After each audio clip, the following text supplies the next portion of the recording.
Devotees, hope my voice is audible.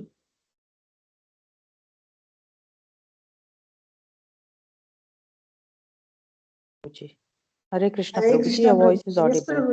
Hare Krishna, Hare Krishna. Welcome you all. We'll start with the prayers. Nama Om Vishnu Padaya Krishna Preshtaya Bhutale Shrimate Bhakti Vedanta Swamin Iti Namine Namaste Saraswate Deve Gauravani Pracharine Nirvishesha Shunyavadi Paschatya Deshatarine Jai Shri Krishna Chaitanya Prabhu Nityananda Shri Advaita Gadadhara Srivasadi Gauravakta Vrinda Hare Krishna Krishna Krishna Hare Hare Hare Rama, Rama Rama, Hare Hare. So we'll continue our Bhagavad Gita reading. So we are going through the initial section of Bhagavad Gita, the introduction portion. So this introduction is very important. Almost the entire Bhagavad Gita summary we can get just by reading this introduction section. We have covered a few pages. So we'll continue from where we have left in the last class. Last week, due to one Nagar Sankirtan and Radhashtami, we could not have our classes. So we are continuing. So today there is a class and one more will be there. I think tomorrow or Sunday evening. We'll send you the details in the group. So we had seen in the previous class the 5 factors which are described in Bhagavad Gita: Ishvara, Jiva, Kala, Karma and Prakriti. So we'll continue from there. The distinction between the Jiva and the Ishvara will be explained in the 13th chapter of Bhagavad Gita. The Lord is Kshetrajna, conscious, as is the living being. But the living being is conscious of his particular body, whereas the Lord is conscious of all bodies. Because he lives in the heart of every living being, he is conscious of the psychic movements of the particular jivas. We should not forget this. It is also explained that the Paramatma, the Supreme Personality of Godhead, is living in everyone's heart as Ishvara, as the controller, and that he is giving directions for the living entity to act as he desires. The living entity forgets what to do. First of all, he makes a determination to act in a certain way, and then he is entangled in the acts and reactions of his own karma. After giving up one type of body, he enters another type of body, as we put on and take off old clothes. As the soul thus migrates, he suffers the actions and reactions of his past activities. These activities can be changed when the living being is in the mode of goodness, insanity, and understands what sort of activities he should adopt. If he does so, then all the actions and reactions of his past activities can be changed. Consequently, karma is not eternal. Therefore, we stated that of the 5 items, Ishvara, Jiva, Prakriti, time and karma, 4 are eternal, whereas karma is not eternal. So in this paragraph, we are seeing Prabhupada is explaining about the difference between Jiva and Ishvara. Both are conscious, but we are conscious. The living entities, tiny living entities, we are conscious only of the body what we acquire as per our karma. But Krishna being situated in everyone's heart as a super soul, he is conscious of all the bodies, every living entities, whatever material body they have got, be it human form or any other form. So Krishna in the form of Paramatma, he is conscious of what is going on in everybody's mind. Prabhupada is using the word here. He is conscious of the psychic movements of the particular jivas. So what we are thinking, what plans we are making, what is our determination. So everything Krishna is aware. And Krishna also gives us the memory at different times based on our desires, how to act. And Prabhupada is also explaining about our activities or karma. And based on these activities, we take on different types of bodies and get entangled in the actions and reactions of our activities. And this entanglement can be cut off when we are in the mode of goodness. So Krishna describes in the Bhagavad Gita 3 modes of material nature: passion, ignorance, and goodness. So in goodness or insanity, the living entity understands what sort of activities he should do. And in that platform, he can change the actions and reactions of his past activities. And therefore, the karma is not eternal. So I would have acquired lot of karmic reactions based on my past activities. But at the present moment, if I change my present activities, my future karma, the reactions of my future karma, which are supposed to come in the future time, that can be changed. So the reactions of my activity which I have done in the past can be changed based on how I act at the present. So that is in the mode of goodness. And when we know what activities to be done, what is not to be done, do's and don'ts, and if you follow that, then the karma can be changed. So karma means the future happiness and distress. So that can be changed by our current action. So that way, karma is not eternal, whereas Ishvara, Jiva, Kala, and Prakriti, they are eternal. The supreme conscious Ishvara is similar to the living entity in this way. Both the consciousness of the Lord and that of the living entity are transcendental. It is not that consciousness is generated by the association of matter. That is a mistaken idea. The theory that consciousness develops under certain circumstances of material combination is not accepted in the Bhagavad Gita. So this is a very important point, that both living entity and Krishna, they have got consciousness. So consciousness is a symptom of the living entity. Anything that lives, that will have consciousness. And matter does not have consciousness. And the modern, what is being taught to everybody in schools, colleges, by the scientists. So they are also trying to figure out how this uh, universe has come into existence. So they are making some theories. They are theorizing because they cannot practically demonstrate anything. To this scale, they cannot do any practical experiment to show that this is how it happened. They don't have that much ingredients to demonstrate how the universe came into existence. So, but they are making some theories that it would have been happened like this. Maybe this happened, then this happened, then this happened. So they are making some theories.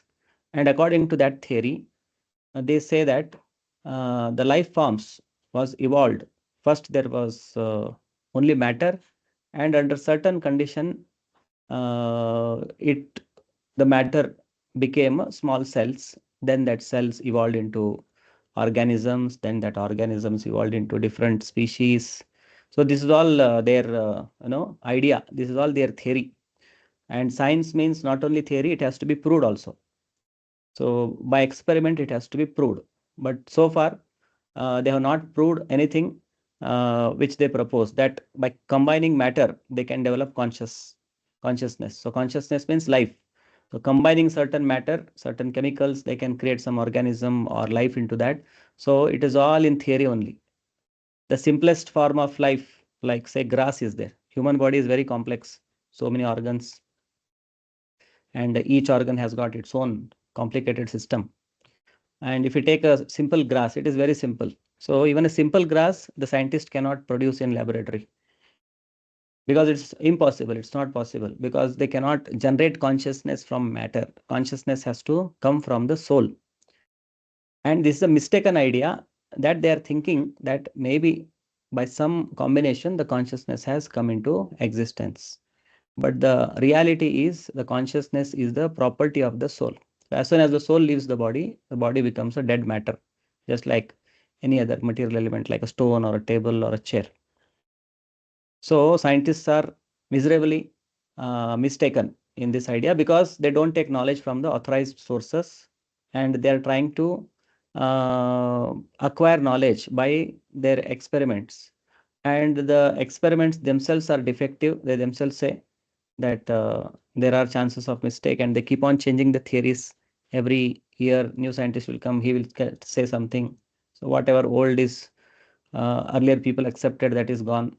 So their knowledge is not absolute. So absolute knowledge means it never changes. So their knowledge is relative, it keeps on changing. So we don't know actually what reality is if we go by them. whereas the Vedic knowledge is absolute. It never changes.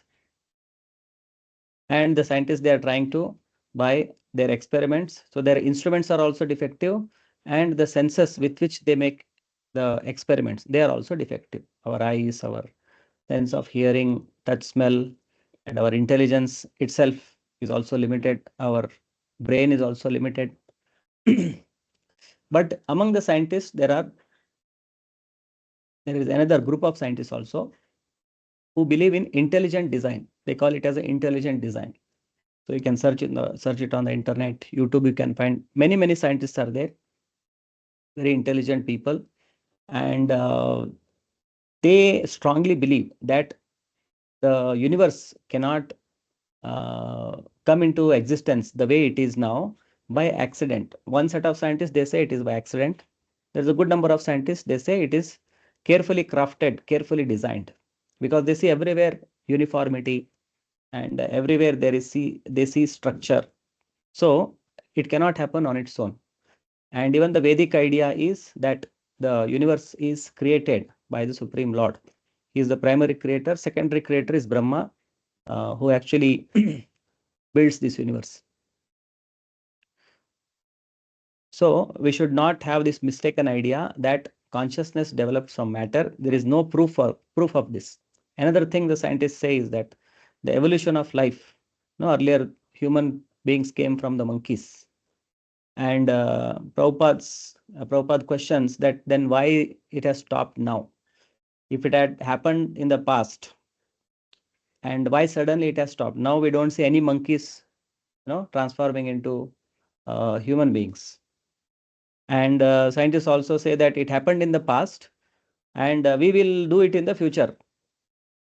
So it happened in the past, and you are telling that you will do in the future, then why not you do it now?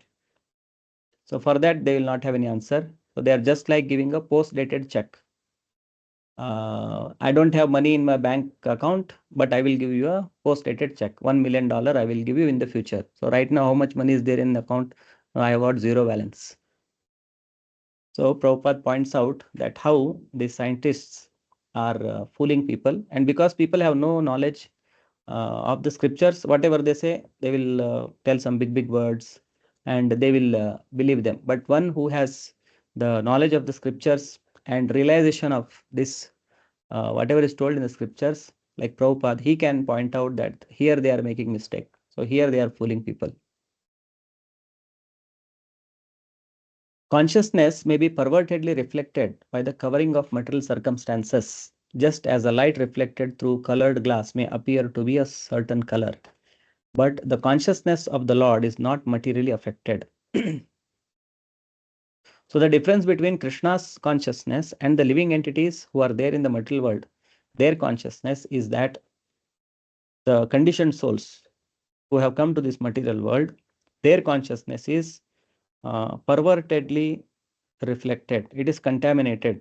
And Prabhupada is giving example, if you pass light through a colored glass, although the light is having one particular color, white, but when it is passed through a particular glass, it starts emanating, or it starts appearing that the light is of this color. So the living entity's consciousness is materially affected, it's contaminated. So here we see different kinds of consciousness, infected with Rajoguna, infected with Tamoguna, infected with Sattaguna. And based on that, their actions are like that, based on what kind of consciousness they have developed. But Krishna's consciousness never gets contaminated with these three modes of mental nature. The Lord Krishna says, Mayadhyakshena Prakritihi. When he descends into the material universe, his consciousness is not materially affected. If he were so affected, he would be unfit to speak on transcendental matters as he does in the Bhagavad-gita. So Krishna's consciousness is not infected by the material energy. In fact, he is the controller of the material energy, and everything is working under his supervision. Maya adhyakshena prakriti suyate sa characharam.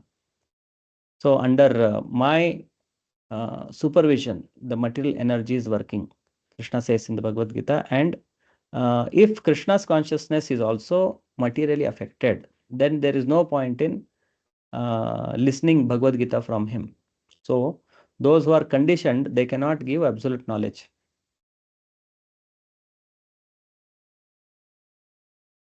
If he were so affected, he would be unfit to speak on transcendental matters, as he does in the Bhagavad Gita. One cannot say anything about the transcendental world without being free from materially contaminated consciousness. So, information about the material, spiritual world can be received only from the person who is free from this material contamination. Those who are still within this material world, not liberated, so they cannot give transcendental knowledge. So the Lord is not materially contaminated. Our consciousness at the present moment, however, is materially contaminated. The Bhagavad Gita teaches that we have to purify this materially contaminated consciousness. In pure consciousness, our actions will be dovetailed to the will of Ishvara, and that will make us happy. It is not that we have to cease all activities, rather, our activities are to be purified, and purified activities are called bhakti. So, here is the important point.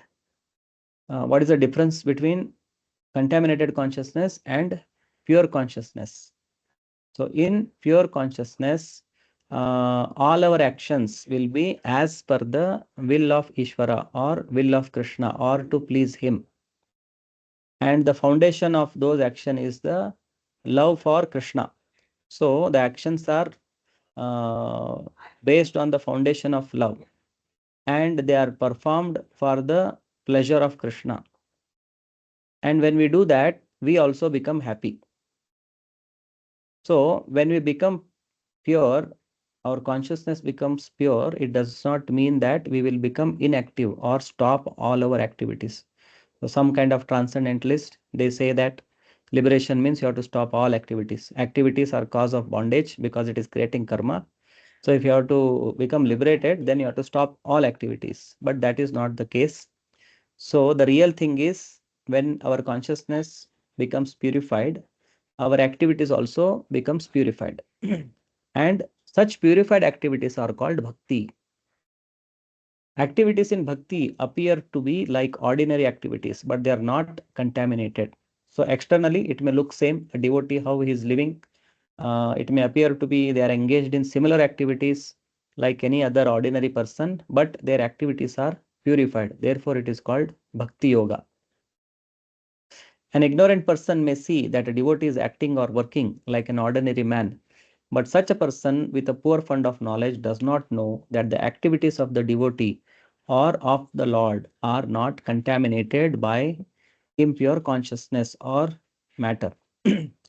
They are transcendental to the three modes of material nature. We should know, however, that at this point, our consciousness is contaminated. So, the present reality is that our consciousness is contaminated, and in the pure state, we will be engaged in pure devotional service. And the way to purify our consciousness is through the process of bhakti itself. By engaging ourselves in the process of sadhana bhakti, regulated devotional practices, gradually our consciousness becomes purified and we come to the platform of uh, pure devotional service, where our consciousness is purified, not contaminated from these three modes of material nature. When we are materially contaminated, we are called conditioned. False consciousness is exhibited under the impression that I am a product of material nature. This is called false ego. One who is absorbed in the thought of bodily conceptions cannot understand his situation. Bhagavad Gita was spoken to liberate one from the bodily conception of life. And Arjuna put himself in this position in order to receive this information from the Lord. One must become free from the bodily conception of life. That is the preliminary activity for the transcendentalist. One who wants to become free, who wants to become liberated, must first of all learn that he is not this material body. Mukti or liberation means freedom from material consciousness. In the Srimad Bhagavatam also, the definition of liberation is given. Mukti means liberation from the contaminated consciousness of this material world and situation in pure consciousness.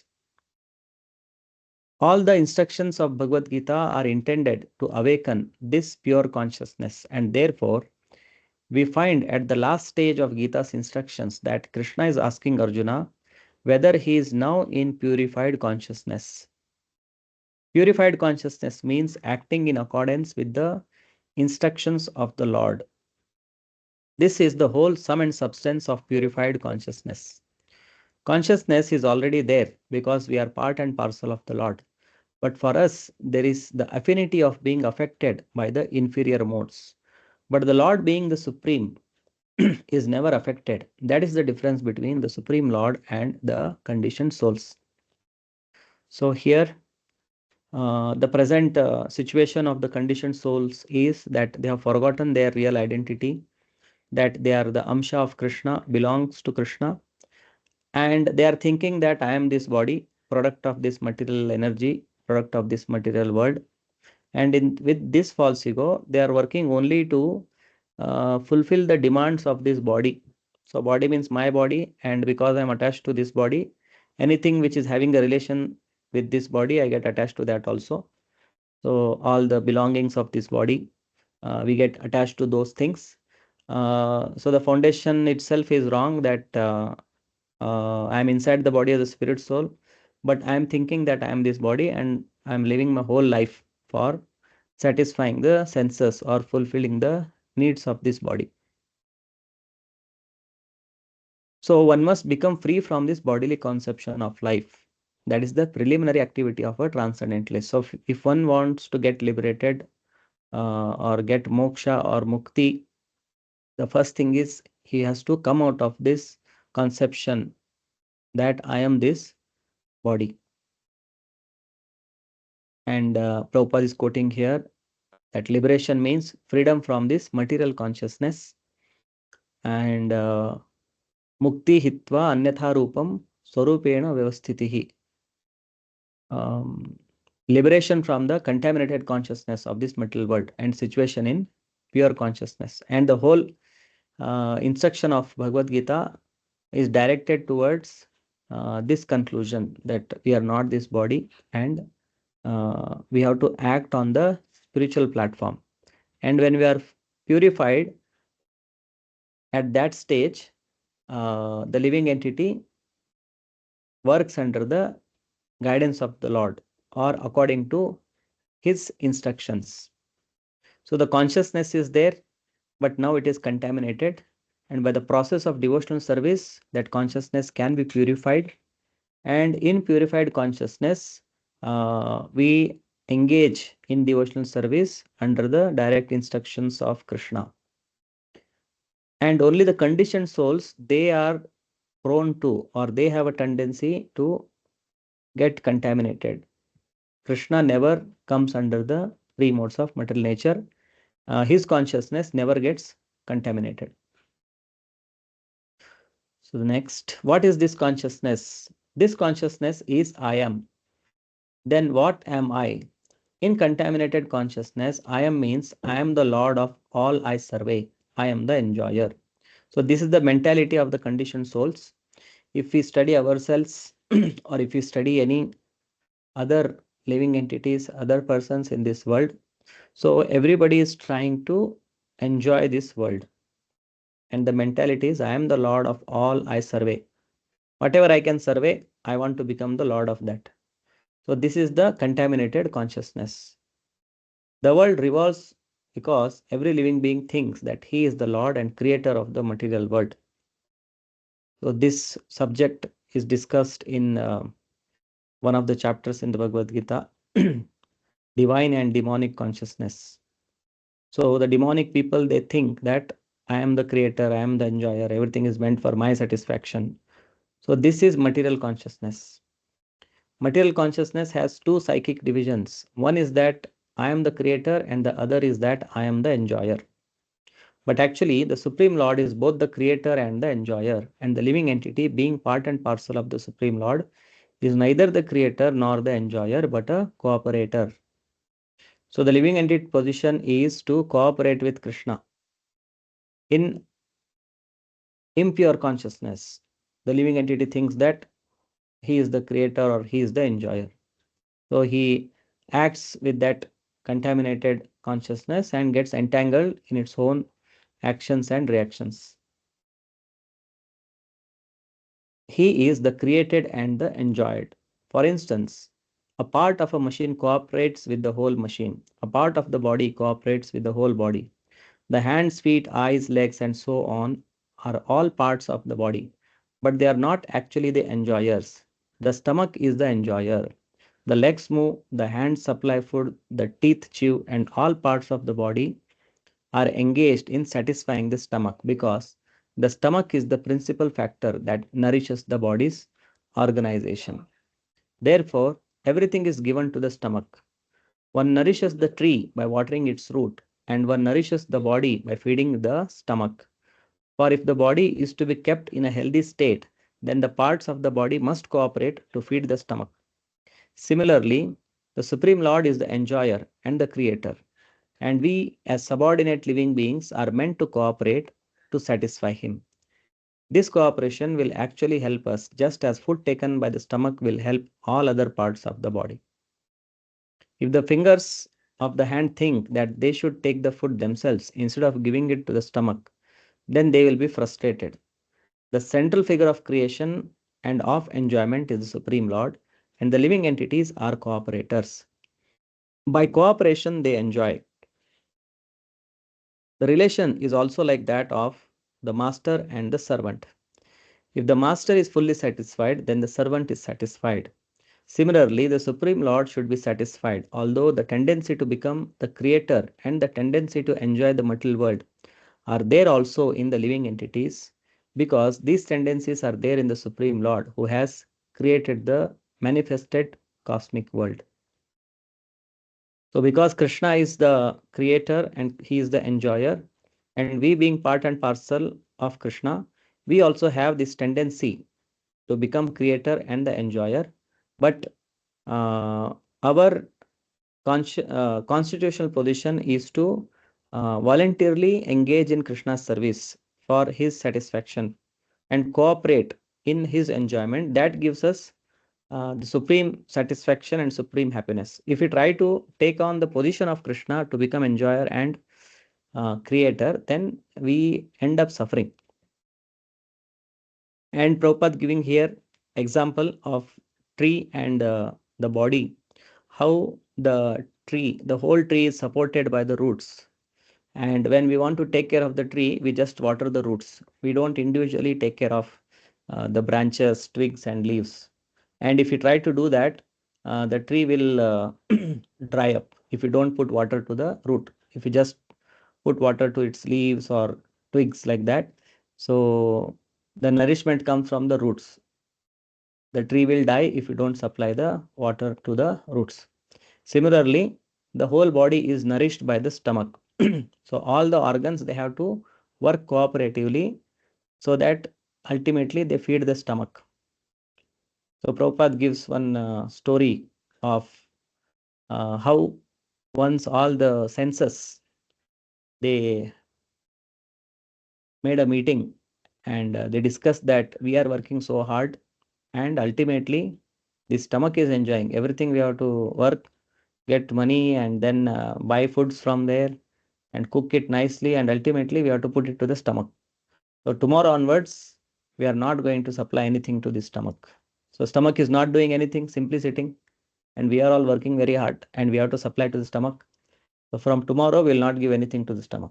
So they made a plan like that and they stopped supplying food to the stomach. But the result was they started becoming weak.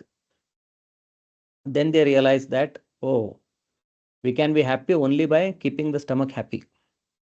When we put food to the stomach, then stomach digests that food and supplies energy to all of us. Similarly, our position, our constitutional position is that when we serve Krishna, through Krishna's service, we get satisfaction, we get our pleasure, we get our happiness. That is how the relationship of a living entity and Krishna is. And when we don't engage ourselves in the service of Krishna, whatever we do will not be satisfied at the end. Always there will be dissatisfaction or frustration at the end. So in the material world, every living entity is undergoing the same situation. Forgetting Krishna, they're trying to find happiness in so many things, but that happiness, sometimes they may get temporarily, but ultimately it ends in frustration or dissatisfaction. So after experiencing these kind of things for life after life, one point of time, living entity may come to the point of inquiry that why I'm suffering, although I want happiness and I'm trying to be happy in this world, but ultimately there are miseries in this world. So what is the cause of this? So when he starts these kind of inquiries, then Krishna, who is situated within his heart, guides him to a bona fide spiritual master. And the spiritual master gives him the transcendental knowledge, which is revealed in the scriptures. And by that, he again gets connected with Krishna. His consciousness starts getting purified. And ultimately, he realizes himself as the eternal servant of Krishna and engages in his service throughout his life. And after quitting this body, that is bound to happen. This material world body will keep on changing. So one day, this body has to be, uh, uh, you have to quit this body. And those who have practiced devotion service, perfected themselves, they go to the spiritual world. And those who have not performed any devotion service, they will have to take another birth according to their karma. So they are entangled in the cycle of karma. But the devotees, they cut these knots of karma, the reactions of their past work, and they get liberated and go back to the spiritual world. We shall find, therefore, in this Bhagavad Gita that the complete whole is comprised of the supreme controller, the controlled living entities, the cosmic manifestation, eternal time, and karma or activities. So these five things which are existing in this entire material world, Ishvara, Jiva, Kala, Karma, and Prakriti. There is nothing beyond these five factors. And all of these are explained in this text. So Bhagavad Gita explains all these things. There is complete knowledge of Krishna. There is complete knowledge of uh, karma, complete knowledge of living entities, Ishvara, Jiva, time, and Prakriti. And there is complete knowledge of this material energy also. All of this taken completely form the complete whole, and the complete whole is called the Supreme Absolute Truth. The complete whole and the complete absolute truth are the Supreme Personality of Godhead, Sri Krishna. All manifestations are due to his different energies. He is the complete whole. So the Vedic literatures talk about Paramasatya or the absolute truth. So Paramasatya means that which comprises everything. And that is Krishna and his energy. Krishna and his energies together are called absolute truth. And as we see in the Bhagavad Gita, there is a principle of Achintya Bheda Bheda, or inconceivably one and different. So Krishna and his energies are simultaneously one and also different. So that is the tattva of Bhagavad Gita, inconceivably. They are one and different, that we have discussed in previous classes also, I think. The comparison between drop of water and ocean, the whole ocean. So they are inconceivably one and different. So one in quality, but not one in quantity. So this also we will see in the Bhagavad Gita in different shlokas. One shloka specifically Krishna explains this. Maya tatam idam sarvam jagad avyakta murtina. So by me in my unmanifest form, this entire creation, I am pervaded. I am pervaded in this entire creation in my unmanifested form. So the complete whole comprises of Krishna and his energy. So that is called absolute truth. And Krishna includes everything. Krishna means he himself along with his energies. It is also explained in the Gita that impersonal Brahman is also subordinate to the complete. Brahman is more explicitly explained in the Brahma Sutra to be like the rays of the sunshine. The impersonal Brahman is the shining rays of the Supreme Personality of Godhead. So, Brahman, so this we will find as we go on reading Bhagavad Gita.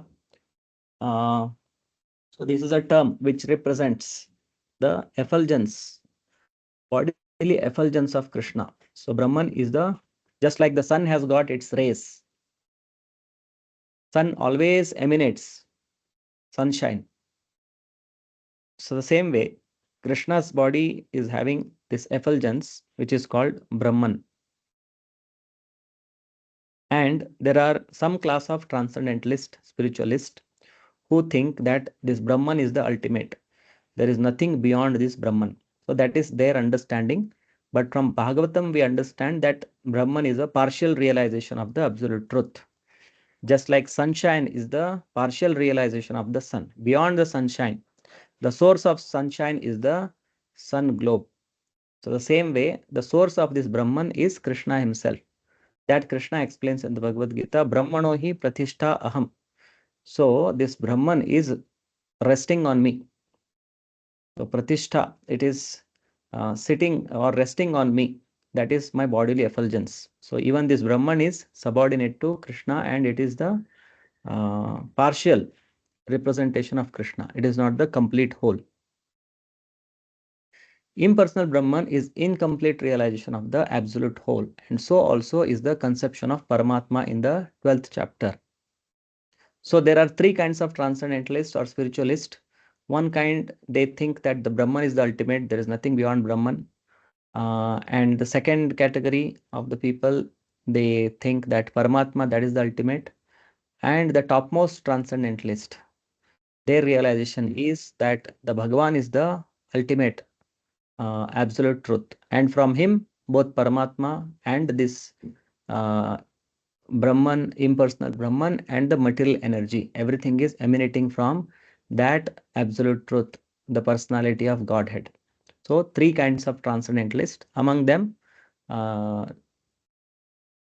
Brahmavadis or impersonalist, Paramatmavadis or the meditators, and the bhaktas, those who engaged in the personal service of Krishna.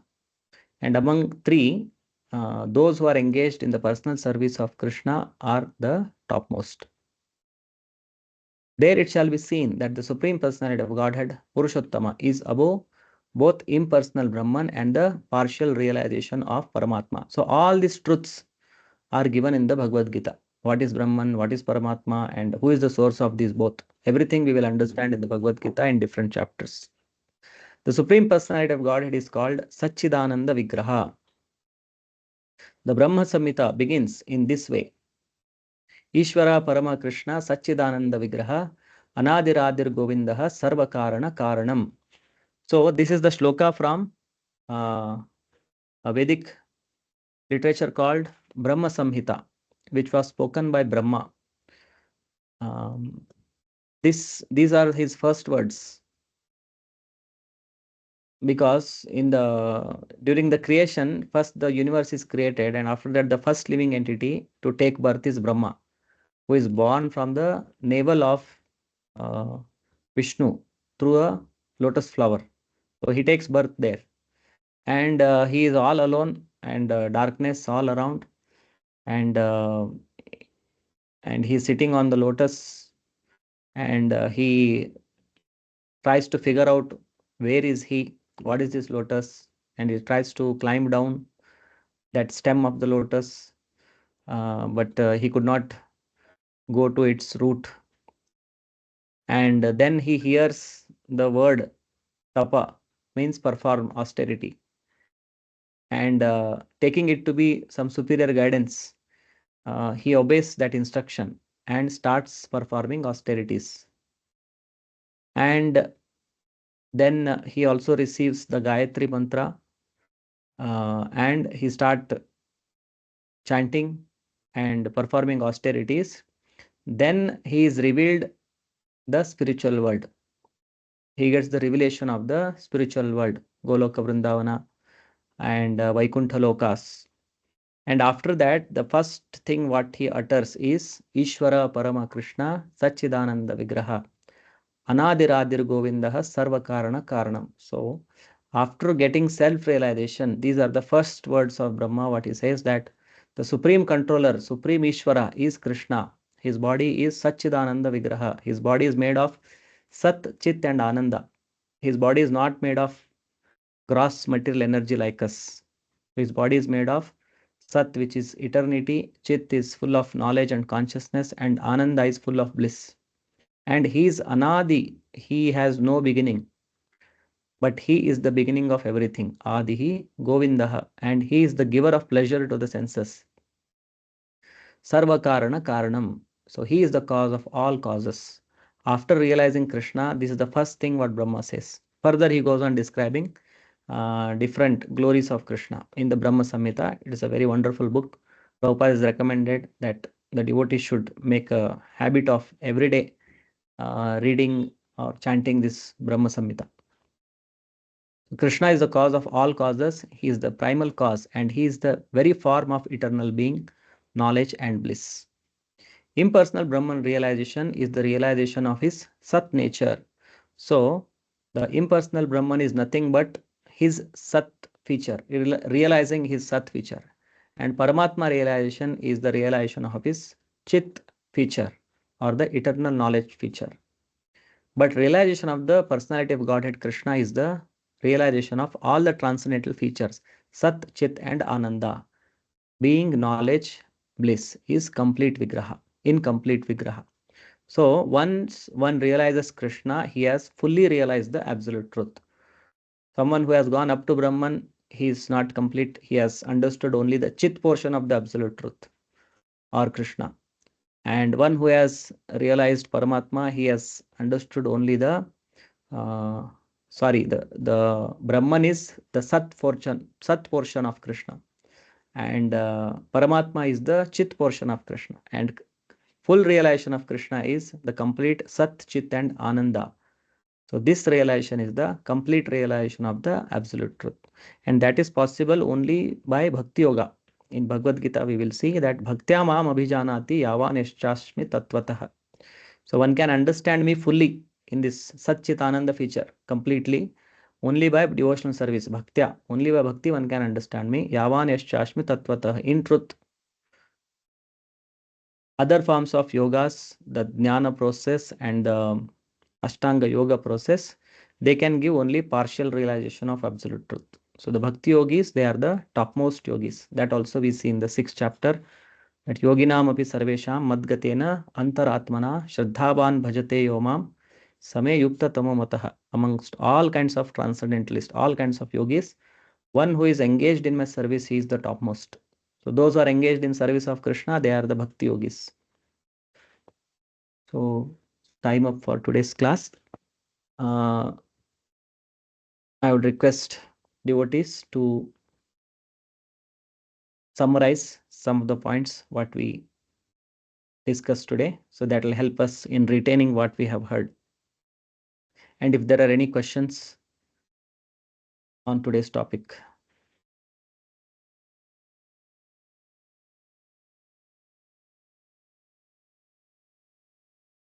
So what all we understood today. You can unmute yourself and you can speak. So this is a very good way for retaining what we have heard.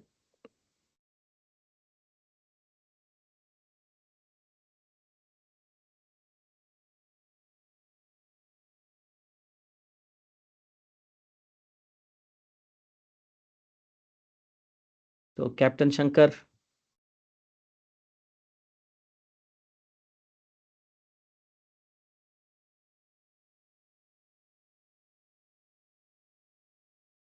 Okay. Or I will ask some questions. You can answer. So what is the difference Hare Krishna, between? Prabhuji. Yes, Hare Krishna. Yes, Mataji. Actually, that I didn't get that point. Satchitananda, who is able to understand more, and that I couldn't much grasp. Okay. Okay. So Sat Chit Ananda. So to understand what is Satchitananda, we can understand it with our present knowledge what we have of this world. So in this world, whatever we see, it is not permanent. Do you agree with that? Yes. Whatever is there, it has got a beginning, it has got an end. And yes. It has got an end. So that is called asat. Means temporary. And sat means that which is eternal, which exists always, which never gets destroyed. So that is called sat. So in this material world, we don't have experience of such thing. Here everything is destroyed. Everything has an end. So Sat means that which is eternally existing. So that we see the qualities of the soul in the second chapter. One of the quality of the soul which is described is that it is eternal, ever existing, everlasting. So Sat means that which has got no beginning, no end. It eternally exists. And Chit means consciousness or knowledge. Now, this Chit portion, it is there only in the living entities. It is not there in matter. So in this world, we can see there are two kinds of entities. One is which is having consciousness, and one is which is not having consciousness. Just like this laptop is there or mobile is there with which we are interacting. So this mobile is not having any consciousness. Me and you, we are having consciousness. Therefore, we are able to talk. We are able to understand things. So this is called consciousness, or this is called chit. And achit means this table, this laptop, mobile, like that. The elements or the objects which are not having any life or consciousness, they are called achit. And those who are having this consciousness, they are called chit. And chit also is knowledge. At the present moment, although we are having consciousness, but our knowledge is not perfect. Just like we discussed that we are not this body, we are spirit soul, and the soul is having that consciousness. But at the present moment, I am fully absorbed in the thought that I am this body. So this is ignorance. So chit means the complete knowledge, no ignorance. So sat means eternity, and chit means complete knowledge. And ananda means blissfulness, happiness. So in the present life, we have got some experience of what is pleasure, what is happiness, what is bliss. But that doesn't last forever. It comes and goes. And there is opposite of that also in this world. Opposite of that is misery, pain. So Satchidananda means eternity full of knowledge and full of bliss. And that is actually the qualities of the spirit. So this Sat, Chit and Ananda is the quality of a spirit. There are two kinds of energies which Krishna describes in the Bhagavad Gita. One is Para Prakriti, another is Apara Prakriti. So Para Prakriti means superior nature. Apara Prakriti is inferior nature. So the Para Prakriti is the living entities, we all, those who are having consciousness. And not only human beings, even other species also, because inside that the soul is same. Now, according to karma, somebody has got human body, somebody has got animal body, somebody got insect's body. So like that. So this Satchidananda is the property of the soul. Why it is a property of the soul? Because that is the property of Krishna. That is the quality of Krishna, and the soul being the fragmental portion of Krishna, that is also having the same nature, Satchidananda. But now that Satchidananda living entity is now covered by a matter. This body is made of material energy. It is made from the what mother ate, food that has become our body in the stomach, in the womb of the mother. Then body comes out, starts eating outside food. Then that food becomes this body. So this body is made of material energy, but the soul which is inside the body, that is made of spiritual energy. And body is material. Material means it is not having this Sat, Chit and Ananda. Body is temporary. It takes birth, it dies. And it is not having consciousness or knowledge. We are speaking, we are able to hear, understand because the soul is there. As soon as the soul is body, this body will be lying on this chair like this, dead body. So the actual body has not ability to speak or listen. The ability to speak or listen is to the soul. And the soul is using this body. And Krishna gives the example of how this shirt is there. So I am using this shirt. I am wearing this shirt. Shirt also has got a hands. But this hand of the shirt is not got the ability of what the hands can do. But it looks like hand. Similarly, in this body, whatever senses we see, they look like the real senses, but they don't have the independent ability to do the functions of the senses. Only when the soul is there inside the body, this eye can see. So the actual seer is the soul, but he is seeing through this material eyes now. So this body is the body is having the quality of Asat, Achit, and Nirananda. So Nirananda means it gives us lot of miseries also. The body gives us lot of miseries. Body itself, the gross body, back pain, head pain, or stomach diseases, heart problem, liver problem. So body gives us miseries. And the body not only means the gross body, it also has got the subtle body, which is mind, intelligence, and ego. So sometimes our mind is disturbed, and sometimes we are troubled by other living entities. Coronavirus will come and attack, or some mosquito will come and bite, or some terrorist will come, or sometimes the nature gives us trouble. Suddenly there is lot of rain, suddenly there is a drought, suddenly there is a earthquake or forest fire. So the place where we have come is a place full of miseries. And what we are looking for is opposite of that. That is Sat, Chit and Ananda. And that is possible only in the spiritual world. And why we are seeking this? Because that is our nature. The soul is Satchidananda and it is seeking these things, but in a wrong place, wrong body, wrong environment. So the whole process is to go to the develop a right body and go to the right place. That is the message of Bhagavad Gita, instruction and revelation given in the Bhagavad Gita, that you don't belong to this place. Our place is different. That is the spiritual world. That was Brahma's first realization. He is the first living entity. He underwent austerities. He realized Krishna. Then he speaks Ishvara Parama Krishna, Sachidananda Vigraha, Anadiradir Govinda, Sarva Karana Karanam. And what is his relationship with the living entities? How we can go back there? So all those things are described in the all Vedic literature. Talk about this only. Either you take Brahma Samhita, Bhagavad Gita, Srimad Bhagavatam, or other Puranas or Brahma Sutras, they all are talking about how to get out of this material world and go to the spiritual world. Hare Krishna. Hare Krishna. So I was asking a question, what is the difference between the living entity and the Supreme Lord or Krishna? How they are different? Can somebody answer?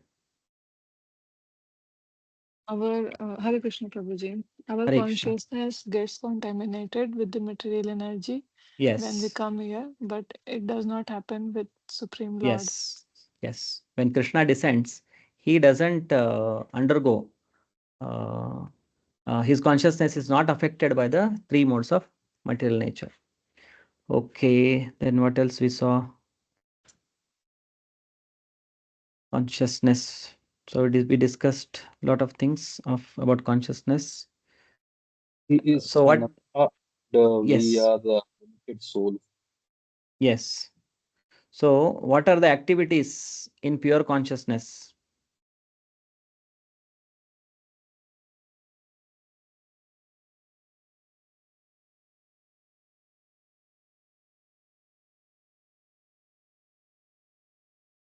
So we read here, in pure consciousness, the living entity works under the instructions or guidance of Krishna. So that is the sign of pure consciousness. And in the contaminated consciousness, the living entity thinks that he is the creator, he is the enjoyer, and he is going by dictation of his own mental concoction. Okay. What is mukti? What is liberation?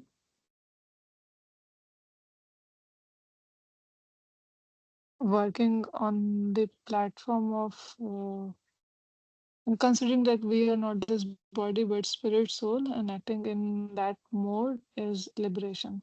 Yes. So mukti does not mean we have to stop our activities.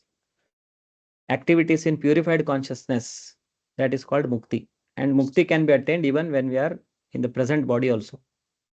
Not that after death one gets liberated.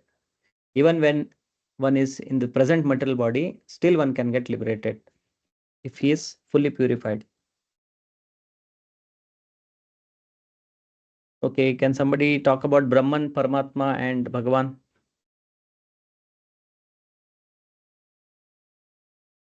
So it is like God realization happens in three stages. Three Or stages, in yes. the beginning, it is like Brahman realization, which is the effulgence of Supreme Lord's body. And later, you also related that with Sat feature. Yes, And yes. the next stage was Paramatma, where one realizes that Lord is situated in everyone's heart. Chit feature, That yes. is Chit feature. And then the Paramanand is like knowing that Krishna as a supreme person. Yes. And we also discussed about one story of yes. So we also discussed the story of how the senses once made a strike that we don't want to supply food to the stomach. What happens? They all will be able to Yes. perform, right? Yes. So only they can be happy only by supplying food to the stomach. Otherwise, they cannot be happy. So that was the realization of the senses. One more example given in the scripture is the watering the root of the tree. Then all the parts of the tree, they get nourishment. Okay.